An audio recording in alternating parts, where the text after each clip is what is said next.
Pernah Sayyidina Umar dia berkhutbah apa semua, dia kata taatilah pemerintah kalian. Dalam doa khutbah taati pemerintah kalian, Salman Farisi bangun kata, hari ni taat pun tak mau, dengar pun tak mau. Lah tu juga bangkit. Sayyidina Umar kata, kenapa wahai Salman? Orang lain dapat baju seorang 2 meter contoh, kamu Amirul Mukminin, kamu ambil kain sampai 4 meter dan boleh buat jubah penuh. Waktu tu satu Madinah dapat kain, dan kain ni tak cukup untuk buat jubah. Tiba-tiba Sayyidina Umar pakai kain tu boleh buat jubah. Dia pula tinggi, bila naik kuda kaki sampai tanah, maksudnya 2 meter tak boleh buat jubah. Dia tinggi, bila dia keluar dengan kain tu jadi jubah. Allah, berapa ringgit je pun, 60 ya, 60 ringgit je. Salman bangun waktu tu juga, dia kata hari ni tak ada siapa akan dengar, tak ada siapa akan taat. Oh, sahabat dahsyat. Memang dahsyat lah keberanian sahabat ni. Lepas Nabi wafat pun tegas.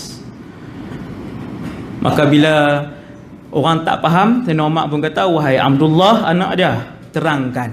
Abdullah pun kata, ayah aku ambil sama banyak macam semua orang biasa, dan disebabkan tubuh dia yang besar, tinggi, tak cukup nak buat jubah, aku bagi bahagian aku, kata Abdullah kepada ayahku, sebab tu dia boleh buat. Maka kata Salman, sekarang kami dengar dan kami taat. No, kalau ambil 10,000 tuan, 10,000 sikit lah. 10,000 tu hak petang punya rasuah ya, sepetang ya. 10,000. Subhanallah. Kemudian apa, tak saat cerita apa tau? Apa noh? Tak mana? Said tadi ni. Dia jumpa Sayyidina Umar, dia kata, ittaqillah wahai Umar, takutlah kamu kepada Allah. Pastikan tindakan kamu seiringan dengan apa yang kamu ucapkan. Jangan tinggalkan orang-orang yang kamu diamanahkan oleh Allah untuk memimpin mereka. Lakukanlah kepada mereka apa yang kamu suka untuk diri kamu. Dia khutbah depan Amirul Mukminin. Maka Sayyidina Umar kata, wahai Sa'id, siapa yang mampu untuk buat semua yang kamu senarai itu? Aku berasa susah. Sa'id kata, bahkan kamu wahai Amirul Mukminin. Maka kata Sayyidina Umar, wahai Sa'id, aku nak lantik kamu menjadi gubernur, menteri besar Homs. Semua tempat mewah tuan, semua tempat mewah. Ni nak jadi menteri besar ni, tak.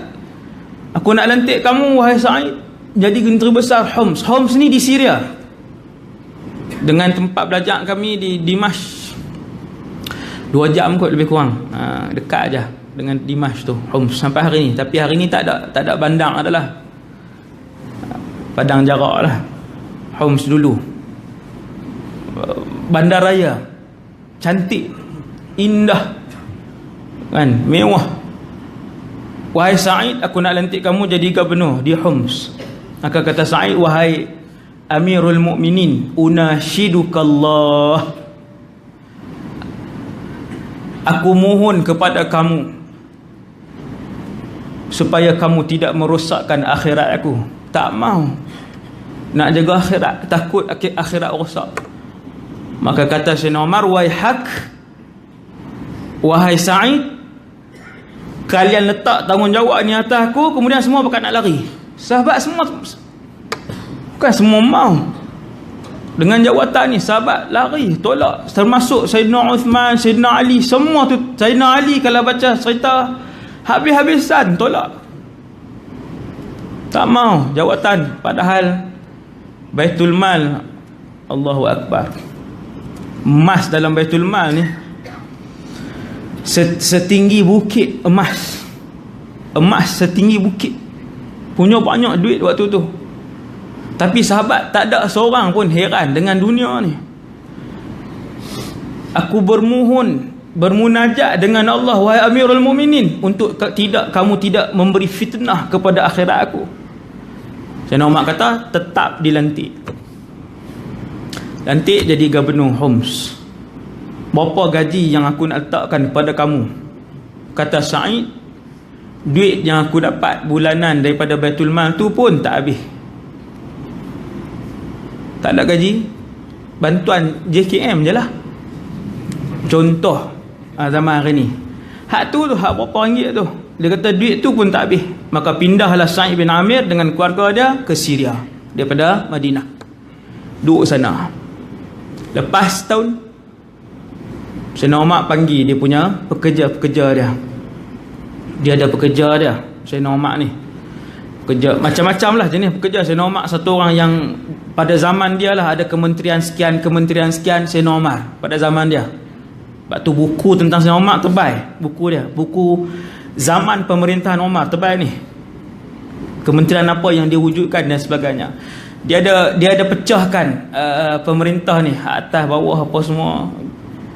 Maka dia panggil pekerja-pekerja dia, termasuklah pekerja dia daripada Homs.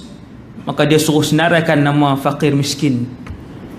Bila senaraikan nama fakir, yang atas sekali, yang paling fakir, Sayyidina Umar pun pegang kertas, dia pun tengok Sa'id bin Amir. Sayyidina Umar tanya, ayu Sa'id? Sa'id mana ni? Hak pekerja tu kata, Amiruna, menteri besar kami. Sayyidina Umar kata, Amirukum faqir, menteri besar kalian paling fakir? Dia berkata, ya. Dan kadang-kala berhari-hari dapur di rumahnya tidak menyala dan mereka tidak masak apa-apa. Lalu menangislah Sayyidina Umar kerana seronok para sahabat masih mengekalkan jiwa yang ditarbiah oleh Rasulullah sallallahu alaihi wasallam, iaitu tidak memandang dunia. Tak heran. Dunia tak heran langsung. Tuan-tuan bayang, kekayaan Rom dan Parsi dipindahkan ke Madinah. Kaya mana? Sayyidina Umar pun 1000 dinar. 1000 dinar. 1 dinar 700, 800. Sejuta lah kita kata. 1000 dinar, sejuta. Biasa lah, sejuta ni mewah kerajaan Islam ketika tu. 1000 dinar bagi kepada Amirukum. Dia yang paling fakir di Homs, pi bagi kat dia. Pekerja pun pi sampai jauh lah tuan-tuan, jarak kan. Bila sampai apa semua, buka pintu, Sa'id bin Amir yang buka pintu. Perdana Menteri Islam kirim salam, sampaikan salam Sayyidina Umar, dan dia bagi 1000 dinar. Pegang-pegang karung 1000 dinar ni, Sa'id bin Amir kata, inna lillahi wa inna ilaihi raji'un. Menjerit dia. Satu rumah dengar. Isteri duk goreng apa tahu? Berlari mai. Atuwfiya Amirul Mukminin? Adakah Amirul Mukminin Umar wafat? Dah bunyi inna lillahi besar.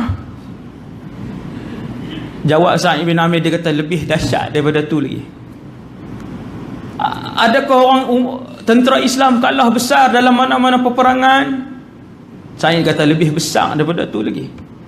Apakah musibah dia, wahai Sa'id suami aku? Kata isteri dia. Sa'id bin Amir kata, sesungguhnya dunia sedang cuba masuk ke dalam rumah untuk merosakkan akhirat aku. Hak tu kira benda besar. Maka isteri dia kata, selesaikan benda tu. Sa'id kata, tolong aku untuk aku selesaikan benda ni. Mereka pun ambil karung kecil-kecil ni. Isteri tak tahu benda apa. Dia pun boh 1000 dinar tu lalu diedarkan ketika itu juga. Habis semua fuqara Homs, orang fakir di Homs. Kemudian Sayyidina Umar dia akan turun ke tempat jajahan ni, tempat-tempat pemerintahan Islam. Dia pi, bukan waktu pilihan raya saja. Ni pi berkala ni. Pemimpin hari ni belah-belah India apa semua kan. Lepas turun kat pilihan raya ya. Tu pemimpin hak munafik kan. Dia tak turun tanya ni waktu-waktu 4 tahun sekali lah. Kan? Saya ceramah di Melaka baru ni. Tak payahlah, saya tak panjang. Lepas punya marah kawan tu main berucap kan. Dia kata, ustaz tahu tak, 4 tahun baru sekali mai surau. No. Senomak dia turun. Kalau yang dekat setiap malam. Setiap malam pergi tengok. Lepas tu dia ada jadual dia akan turun yang jauh. Kemudian sampailah Senomak di Homs. Sampai di Homs, pekerja-pekerja, orang panggil apa, pekerja-pekerja tempatan ni, pelaksana ni kan, hak dia lantik, Senomak lantik ni, apa rungutan kalian kepada gubernur kalian, Sa'id bin Amir? Dia berkata ada 4 rungutan besar. Senomak berubah dah muka, dia pun resah dah. Habis dah dia kata.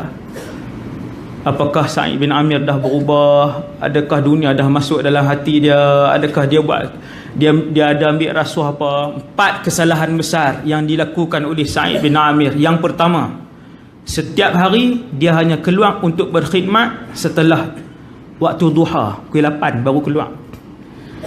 Yang kedua, sebulan dia akan ambil cuti sehari. Tak puas hati tu. Yang ketiga, malam dia tak mau kerja. Dia kerja siang aja sampai asar, sampai lepas asar saja. Maghrib dia tak mau dah.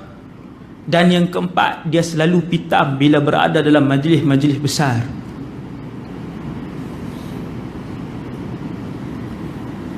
Terus hukum Sa'id dah. Panggil pekerja-pekerja ni yang Senomak lantik ni, panggil Sa'id bin Amir. Wahai Sa'id, 4 rungutan besar kepada prestasi pentadbiran kamu. Yang pertama, kamu keluar lewat. Jawab Sa'id bin Amir, selama bertahun dia duduk menjadi menteri besar, dia tak pernah cerita bahawasanya di rumah saya, wahai Amirul Mukminin, saya tidak ada seorang pun pembantu rumah. Dan setiap hari sayalah yang akan mengambil air, menguli tepung dan membuat roti untuk anak-anak dan isteri saya. Dia sendiri ambil ayam, uli tepung. Maka dengan sebab itu saya keluar lewat, iaitu waktu duha, pukul 8. Komen dah. Yang kedua, cuti sebulan sekali. Sebulan sekali pun tak boleh. Cuti sebulan sekali. Dia akan ambil cuti, tak keluar langsung.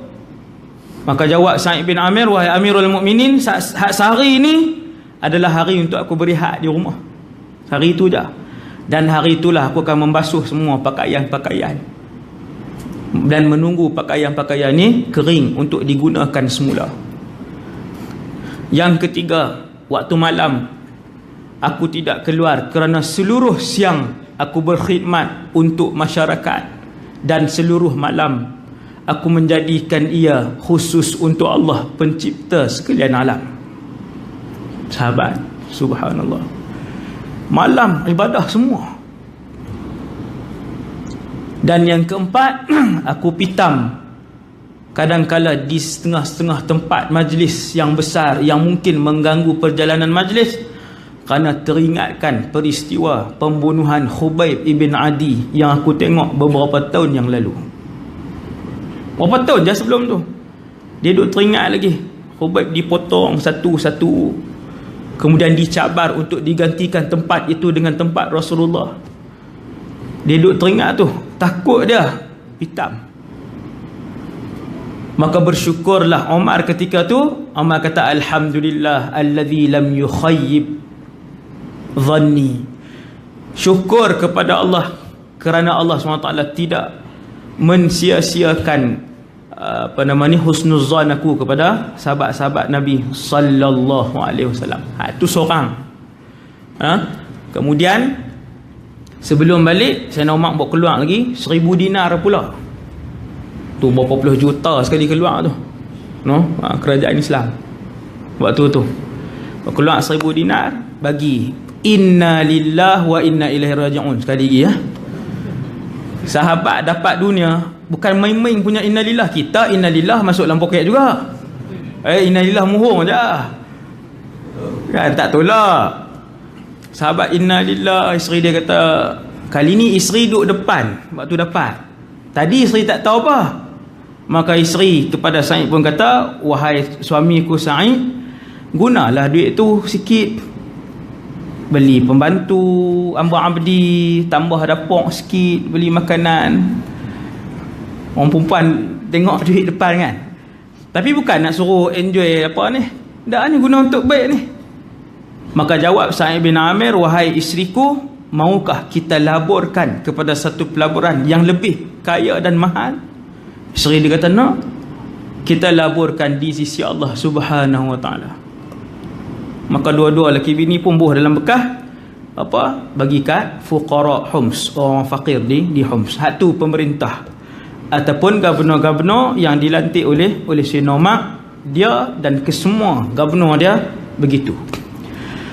Kalaupun ada Amr bin al-As radhiyallahu anhu, gubernur di Mesir, yang kes sungai Nil tak berjalan tu, no? Amr bin al-As, tahun-tahun pi ada satu masjid di Mesir sekarang ni, Masjid Amr bin al-As, besar masjid tu, cantik.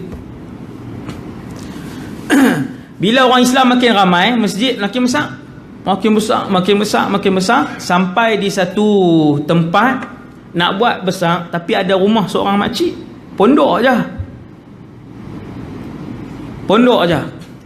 Maka Amr bin al-As hantar dia punya pekerja dia pergi bincang makcik tu, nak beli pondok ni, kami nak buat masjid. Makcik tu tak mau pindah, nak duduk tang ni. Orang tua kan,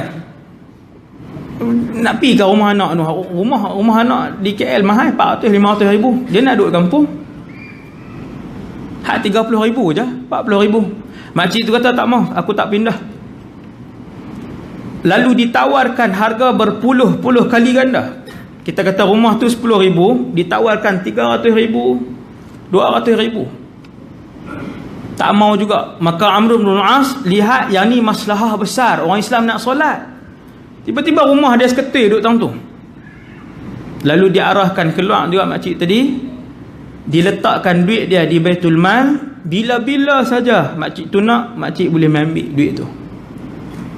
Maka makcik tadi dia tulis surat rungutan dia ke Madinah Al-Munawwarah, ila Amiril Mukminin, surat sampai surat kepada Sayyidina Umar bin Al-Khattab. Sayyidina Umar pun balas surat tu, hantar pergi ke Amr bin al-As. Dalam surat tu tulis, wahai Al-As ibn As, wahai Amr bin al-As, apabila sampai surat ni di depan kamu, robohkan semua bangunan dan bina balik rumah lama kepada makcik tadi. Wassalam. Tak ada 16 kertas kerja, hasil kajian apa semua, kami melihat dana kita lebih ke dana jual. Surat ni sampai depan kamu, robohkan bangunan baru dan bangunkan balik bangunan lama makcik tu. Selesai. Wassalam. Umar Ibn Al-Khattab roboh balik bangunan. Ni keadilan zaman Sayyidina Umar. Tegah dia, hak orang roboh, lepas tu buat balik rumah makcik tadi di kawasan tu juga. Dia tutup semua pintu-pintu yang boleh mengundang fitnah, ditutup oleh Sayyidina Umar. Sebab tu sahabat yang memiliki ilmu yang tak ada pada 140,000 sahabat lain, nama dia Hudzaifah bin Yaman. Hak ada kat dia Sayyidina Umar yang alim pun tak ada. Maka orang akan rujuk dia, terutamanya hadis fitnah akhir zaman. Sayyidina Hudzaifah ni hebat. Siapa yang rajin, kalau ada ustaz-ustaz yang rajin, himpun hadis fitnah Sayyidina Hudzaifah, semua pelik-pelik. Hadis sahih yang sangat pelik, termasuk apabila Nabi bagi tahu rahsia umat ni akan jadi pemerintahan ni, lepas tu monarki, kemudian pemerintahan apa, kemudian semua tu Hudzaifah yang hafal. Bila Sayyidina Umar satu hari dengan sahabat-sahabat lain pergi jumpa Sayyidina Hudzaifah nak dengar hadis-hadis ni, maka Hudzaifah buat keluar satu hadis yang dia dapat daripada Nabi SAW, bahawasanya fitnah akan melanda, fitnah besar akan melanda umat Islam, dan sekarang ia ditahan dengan sebuah pintu. Hadis Nabi. Seorang sahabat pun tak tahu hadis ni. Seorang pun tak tahu. Ia ditahan, sedang ditahan oleh sebuah pintu. Siapakah pintu tersebut? Sahabat dia semua tanya. Maka jawab Hudzaifah, Umar. Pintu tu adalah Umar. Sayyidina Umar pun tanya, adakah pintu tu dibuka ataupun dipecahkan? Sayyidina Hudzaifah kata pintu itu akan dipecahkan. Sayyidina Umar letak dua tangan dia atas kepala. Dia kata inna lillahi wa inna ilaihi raji'un. Ni sembang orang alim ni. Kawan ni bagi analogi, hak tu pun alim, dia takwil terus. Dia tahu apa maksud dia. Maksudnya Sayyidina Umar, dialah yang akan menahan semua fitnah ni dengan sebab tegas dan adil dia. Kemudian dia akan dibunuh. Maksud pintu dipecah tu, dia akan dibunuh. Sebab Sayyidina Umar pun alim, dengan takwil apa semua ni, dia pun seorang yang hebat. Maka dia pun kata inna lillahi wa inna ilaihi raji'un. Dia tahu dia akan dibunuh. Di mana, bila, siapa bunuh tak tahu. Maka dia tutup. Bila dia pergi ke kawasan, Sayyidina Umar turun ke kawasan. Satu hari turun pergi ke kawasan, jumpa satu kumpulan unta. Unta banyak. Maka Sayyidina Umar pun tanya, ibiluman hadhi, ni kumpulan unta ni milik siapa? Mereka pun jawab, semua unta ni milik Abdullah bin Umar. Abdullah bin Umar seorang peniaga, anak Sayyidina Umar, seorang peniaga. Dan harta itu kesemuanya milik peribadi Abdullah bin Umar. Maka Sayyidina Umar kata, semua unta ni milik Abdullah bin Umar. Naam, ya, milik Abdullah bin Umar. Dhammuha ila baitil mal, ambil semua sekali, bawa pergi ke Baitul Mal. Abdullah bin Umar pun mai jumpa ayah dia. Wahai ayah, tidak ada satu dinar pun daripada harta unta itu yang diambil daripada Baitul Mal. Kesemuanya wang peribadi saya.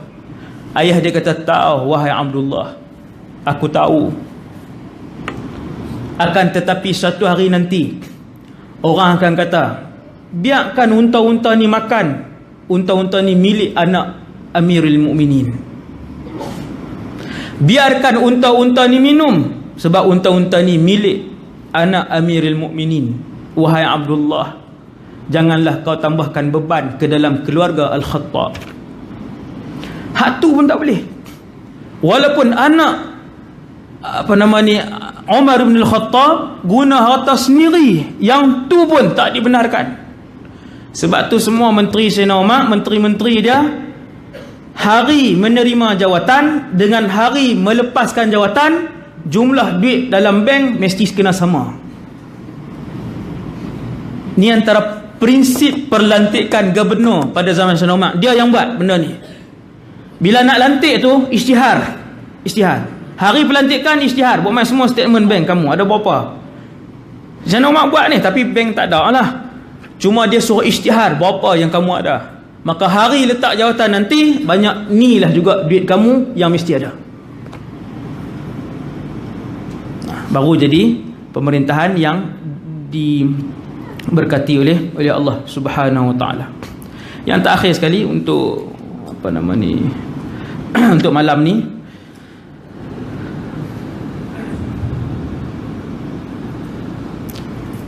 Sayyidina Umar bin Al-Khattab bila datang minyak zaitun. Dulu minyak zaitun orang selalu guna. Minyak zaitun ni banyak lah guna zaman tu. Guna minyak zaitun, datang daripada luar, diberikan kepada kerajaan Islam. Minyak zaitun ni antara benda yang berharga. Sampai hari ni orang Arab masih memakai minyak zaitun. Makan, sapu di badan, di kepala. Minyak zaitun yang ori lah. Kalau hak tak ori, habis gugung habis rambut kan. Makan pun lagi mudarat lah. Saya makan dengan Arab Badui, minyak zaitun dia bercicah dengan roti. Bila tak habis ni, tak habis minyak ni, dia pun minum lah. Hak ori tak apa, kena hak campur minyak basah, minum hak ni kan, tidur tang tu terus. Hak ori tak apa tuan-tuan, minyak zaitun. Jadi zaman tu minyak zaitun ni benda yang berharga. kerajaan luar bawa mai kepada kerajaan Madinah, zaitun ni, minyak zaitun. Muka Sayyidina Umar pun arahkan jual, duit masuk dalam Baitul Mal. Orang pun jual, bawa mai bekas, siapa nak beli bawa mai bekas tuang, bawa mai bekas tuang. Setiap kali bila tuang 2 liter ke 3 liter ke, habis tuang 2 liter, angkat bekas, mesti banyak dalam tu. Waktu Sayyidina Umar duk jaga ni, anak Sayyidina Umar yang paling kecil sekali duduk tepi tu. Habis orang tuang 2 liter, habis dah 2 liter, habis dah. Angkat, adalah baki. Anak dia tarik tu, buh di kepala. Isi pula 2 liter, buh orang nak beli. Habis dah tuang, kosong ke ada apa pun hak baki ni. Anak dia calik macam tu, buh pula dia ni. Dia elok kulit tu kan, elok kulit. Lepakan buh di badan, seluruh badan dan kepala. Sampai 5-6 kali baru Sayyidina Umar dia kalih-kalih kat anak dia, nampak segak dengan rambut berminyak hitam apa. Sayyidina Umar kata, "Idahan tak? Kamu guna minyak ni ke?" Siap ah. Hak kawan ni pun ya. Guna minyak mana? Guna minyak yang ayah dah buang dah tak saat ni. Dah habis tuang dah hak baki-baki tu. Sayyidina Umar kata, "Tak boleh. Apakah ketika mana kamu anak Amiril Mukminin tajarra'ta, berani kamu buat macam tu sebab kamu anak Amiril Mukminin, sedangkan semua orang beli untuk melakukan perkara yang sama, kamu buat free?" Maka Sayyidina Umar pun panggil tukang gunting. Sayyidina Umar kata, "Botakkan rambut dia." Botak habis kan, bebai budak orang muda kan, rambut duk lawa kan, botakkan kesuruhannya. Tak mau, benda syubhah tu dia tutup. Sayyidina Umar dia tutup. Kat anak-anak dia semua dilakukan perkara yang sama. Barulah boleh keluar seorang pemimpin yang diberkati pemerintahan dia, yang akhirnya keadilan itu menyerap masuk dalam kehidupan semua rakyat yang dipimpin oleh Sayyidina Umar bin Al-Khattab radhiyallahu anhu. Walhamdulillahirabbil alamin. Sekadar dulu insya-Allah sebahagian lagi serpihan kisah pemerintahan Umar bin Al-Khattab. Moga-moga kita dapat i'tibar daripada apa yang disampaikan. Subhanakallahumma bihamdik, asyhadu an la ilaha illa anta, astaghfiruka wa atubu ilaik. Bismillahirrahmanirrahim. Wal 'asr innal insana lafi khusr illa alladhina amanu wa 'amilus solihati wa tawassaw bil haqqi. Bismillahirrahmanirrahim. Alhamdulillah wassalatu wassalamu ala Rasulillah wa ala ahlihi wa sahbihi man wala. Allahumma 'allimna ma yanfa'una, ya Allah ajarkanlah ilmu yang bermanfaat kepada kami, wanfa'na bima 'allamtana, manfaatkanlah ilmu yang kau curahkan kepada kami, wazidna 'ilman wa 'amalan wa ikhlasan fi hayatina, tambahkanlah pada kami ya Allah ilmu, amal ibadah dan keikhlasan dalam kehidupan kami. Wa sallallahu ala sayyidina Muhammad wa ala alihi wasallam. Walhamdulillahirabbil alamin. Assalamualaikum warahmatullahi wabarakatuh.